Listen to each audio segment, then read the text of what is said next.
got some mail today from a friend of mine down in the States. He was kind enough to send me some Milwaukee stuff. Thank you very much. And you guys may know him as the Mechanic. We're going to read what it says here. Hello, I just wanted to send you some gifts that I know you'll put to good use. Milwaukee doesn't send you things, so I figured I would.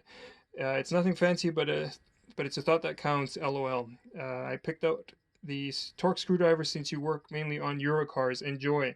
Jonathan, the Mechanic. And going for a triple hat trick here, one of 318. Even he knows about my 318 curse. And we're always playing tricks on us.